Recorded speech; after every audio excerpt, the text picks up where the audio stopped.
তো প্রবেশ করলেন, গিয়ে দেখতে পান আমার ভগবান শ্রীকৃষ্ণ একটি সর্পের রূপ ধারণ করলেন।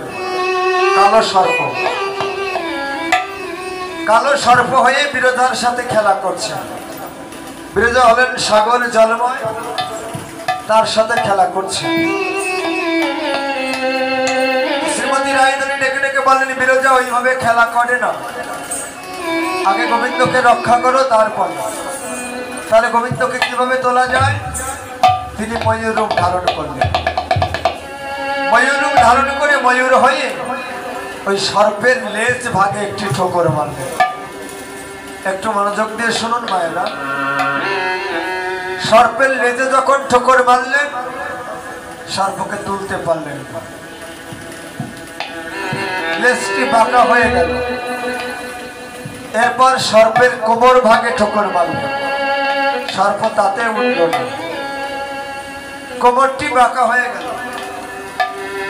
এরপর ওই সর্পের গলদেশ যখন ছোবল মারলেন, তখনই কেবল সর্পকে তুলতে পারলেন।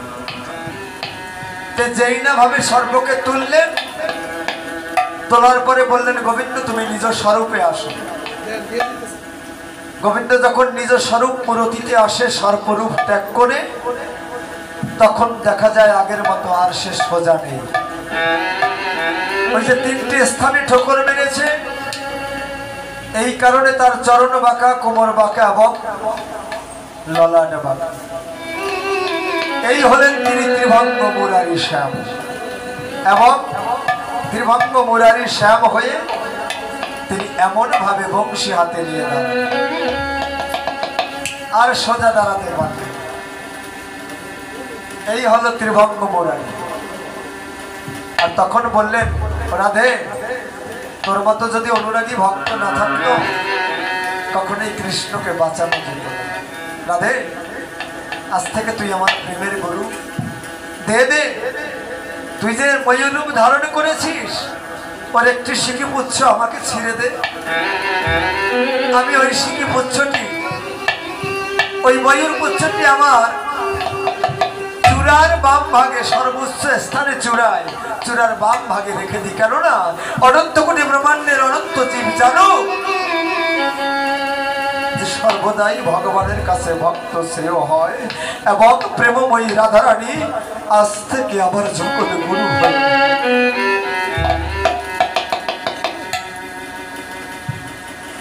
তাই উপরে ময়ূর পাখা খালি পাবে ফেলে রয়ে আছে।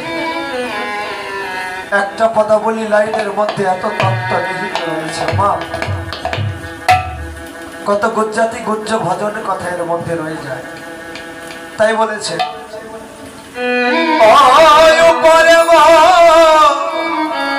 উপরে পাখা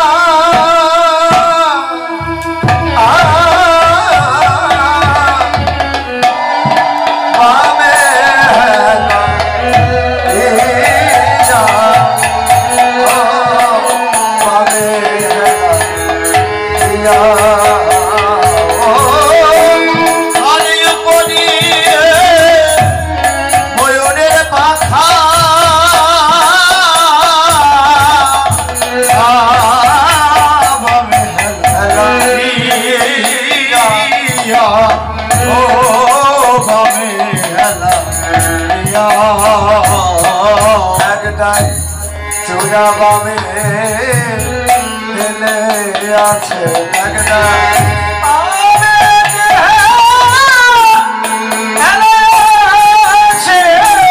এমন গোনাথা চর চরণ পাবে বলে, চূড়া বামে ঢেলে আছে রাধা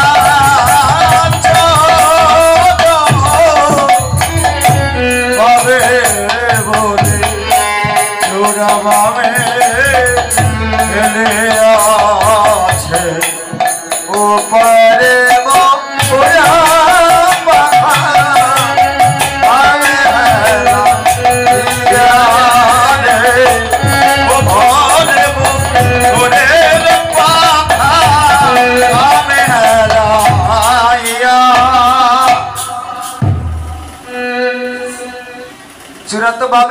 আছে আর কি দেখলি মরমি বল আর কি দেখলাম জানিস কালিয়াব রণখানি চন্দনেতে মাখা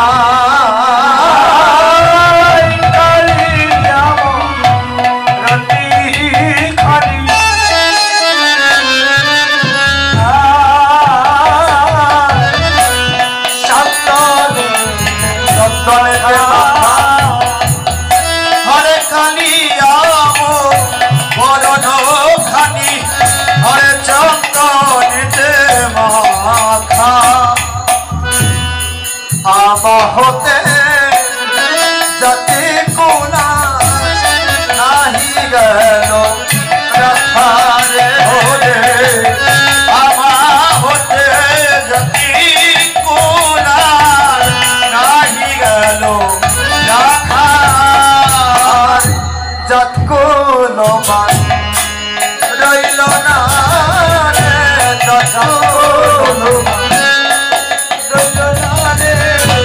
কালো রূপে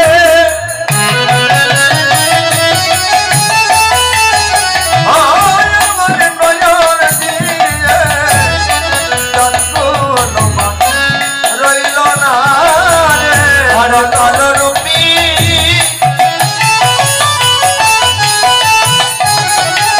হরে নয়ন দিয়ে যাতে কোনো রইল না রে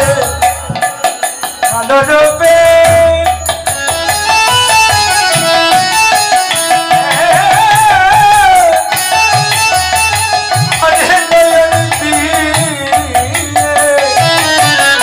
জাতি কোনো রইল না রে মহানব মুরলিতায় মালুম হেলা হরে মহানব মালুম হেলে সবের রূপ হইলা বসে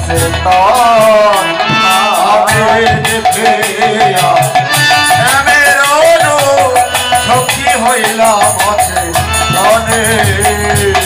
গৃহকর্ম করাইতে সবজ হরিহ কর্ম করাইতে সবজে হো জ্ঞান দাস কহে বিষম স্বামীর দেহ জ্ঞান দাসেতে কহে বিষম স্বামীর দেহ জ্ঞান দাসেতে কহে বিষম স্বামীর দেহ হরে জ্ঞান দাসেতে কহে বিষম স্বামীর দেহ শ্যামরূপ জ্ঞান নয়ন দিলাম শ্যামরূপ জ্ঞান নয়ন দিলাম শ্যামরূপ জ্ঞান নয়ন দিলাম শ্যামরূপ জ্ঞান নয়ন দিলাম বিষম জ্বালা হইল শ্যামরূপে জ্ঞান নয়ন দিলাম দেখি বিষম জ্বালা হইল শ্যামরূপে জ্ঞান নয়ন দিলাম জ্ঞান দাসে কহে বিষম স্বামীর দেহ জ্ঞান দাসে কহে বিষম স্বামীর দেহ আমি এই রূপ দেখে এমন সময় ডেকে ডেকে বললেন শোন আমি আরো দেখলাম কি জানিস একা কুম্ভ কাঁধে করি যমুনাতে জল ভরিয়া একা কুম্ভ কাঁধে করি যমুনাতে জল ভরি জলের অভি তরে সব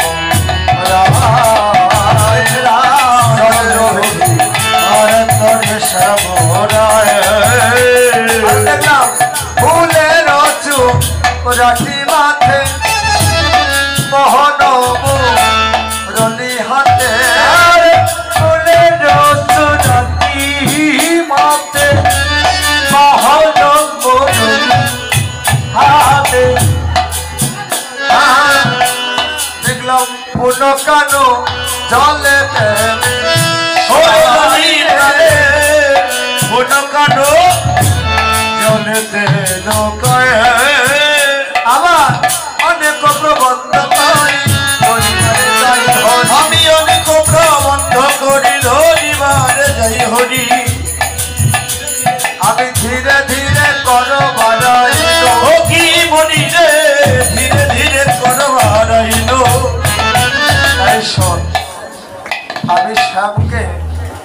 ধরতে গেলাম যমুনার জলে। আরে সে যে কদম ডালে বসে আছে তো আমি জানতাম না। আমি যমুনার জলে তার ছায়া দেখলাম, আমি মনে করলাম শ্যাম বুঝি জলের মাঝেই আছে। তো জল যখন শীতল ছিল, কোনো তরঙ্গ ছিল না, তখন শ্যামকে স্থির দেখলাম। যেই না শ্যামকে ধরবো বলে হাত দিতে গেলাম,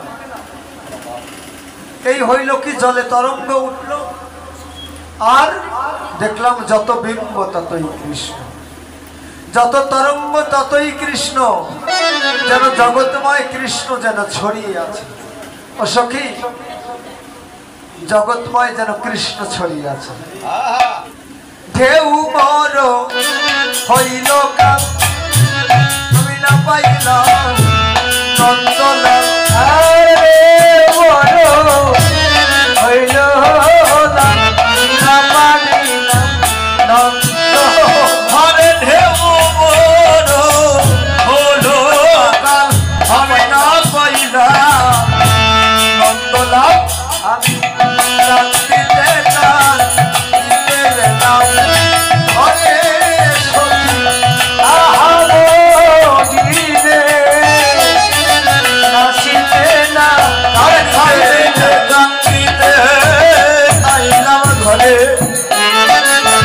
এমন সময় জ্ঞানদাস ডেকে ডেকে বললেন, জ্ঞানদাসের এই বাণী শুনো রাধা বিনোদিনী, তুমি মিছে কেন ডুবেছিলে জলে,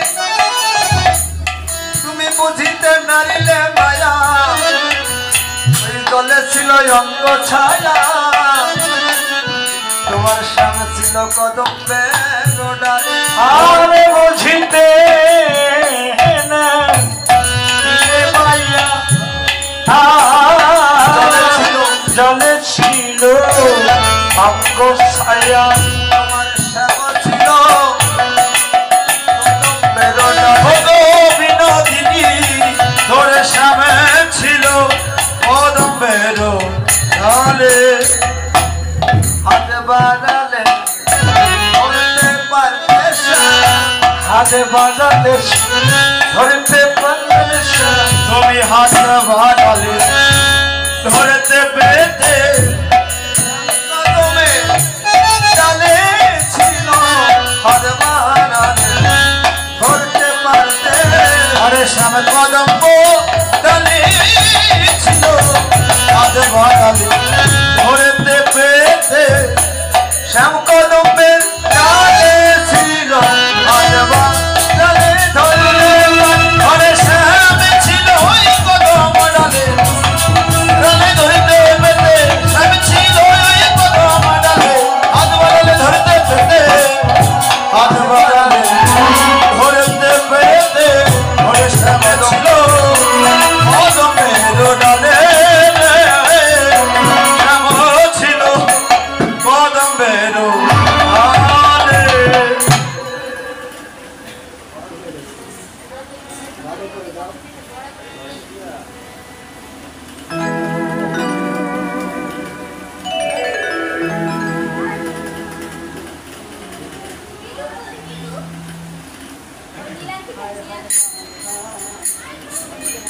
জয়িতাই এমন সময় আবার ডেকে ডেকে বললেন, ওনাদি তো রূপের কথা বলা শেষ হয়েছে? বলছে না, আমি তোকে রূপের কথা বলছি। কেমন ভাবে শোন, আমি তোকে রূপের কথা কেমন করে বলছি শুনবি? কি বলছি শোনো। আমি দেখলাম কানু সে বিনোদ, আমার কানু সে বিনোদ, বিনোদ চিকুরে বিনোদ বলিহার, আরে বিনোদ চিকুরে দোকানদার বিনোদ চিকুরে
এইবার শ্রীমতী রায়ধনী আমার অভিসারের সাজে সাজবেন, শ্যামরূপে নয়ন দিয়ে আপনি নয়ন খানি শ্যামরূপে দান করে। আজ শ্যামরূপে বিকায়ে গিয়ে আজ শ্রীমতী রায়ধনী কি করলেন? সখী সনে রূপের কথা কইতেছিল বসিয়ার, সখী সনে রূপের কথা কইতেছিল বসিয়ার, হেন কালে বৃন্দাবনে বাজলো শ্যামলা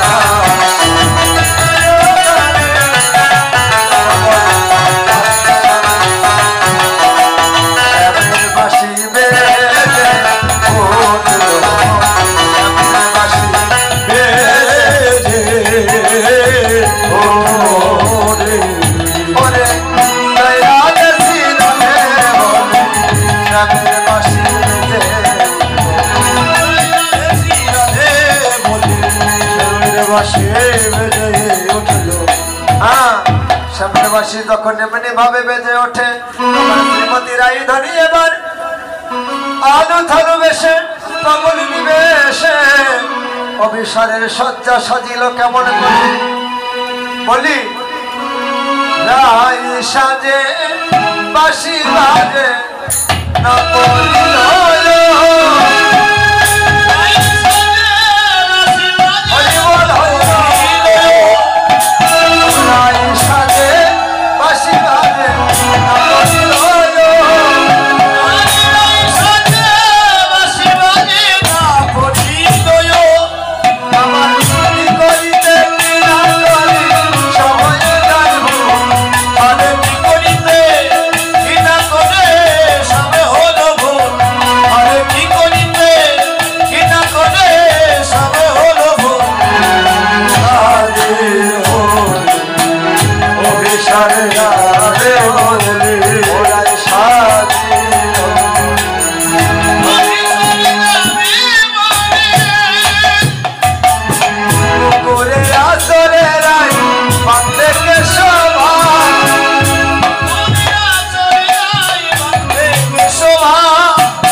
আলতা কোথায় পড়ে বলো তো? আলতা চোখে পড়ে?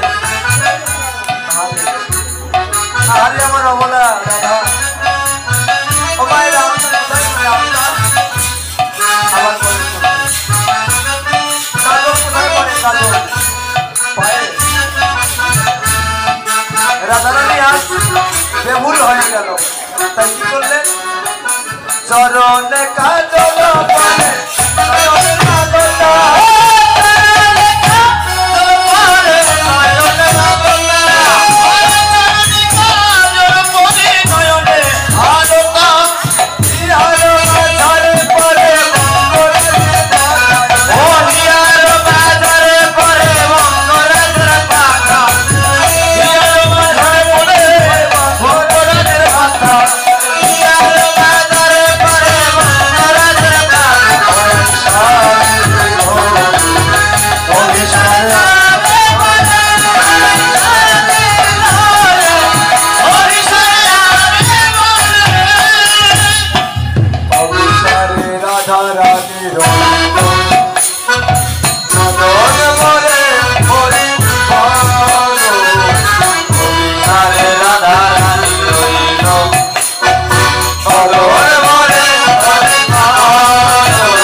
এইভাবে শ্রীমতী রায়ধনী অভিসারে গেলেন। অভিসার সমাপ্ত হইল। আমাদের রূপপালা রূপ অভিসার অন্বেষণ এইখানে রূপের পালা বিশ্রাম হইল। এরপরে আমরা রাসলীলা শ্রবণে রত হব।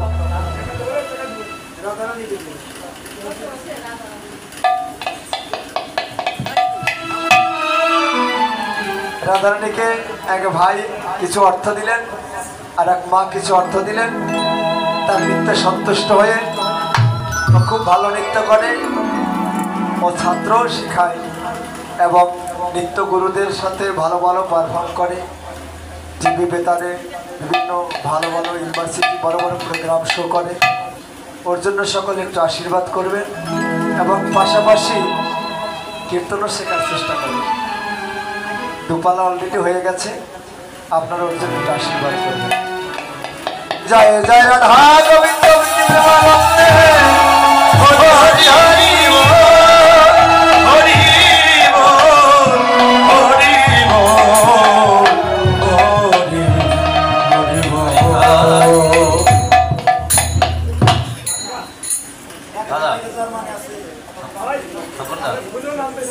আমি একটু রেস্ট নেই দাদা, আমি একটু 10 মিনিট ঘুরে আসি।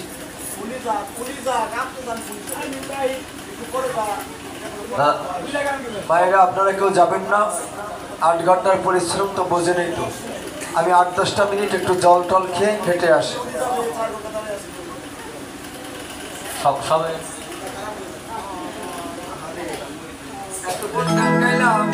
আর একটু নাইছে আমার ভাই নাই টাকা নিয়ে যাচ্ছে।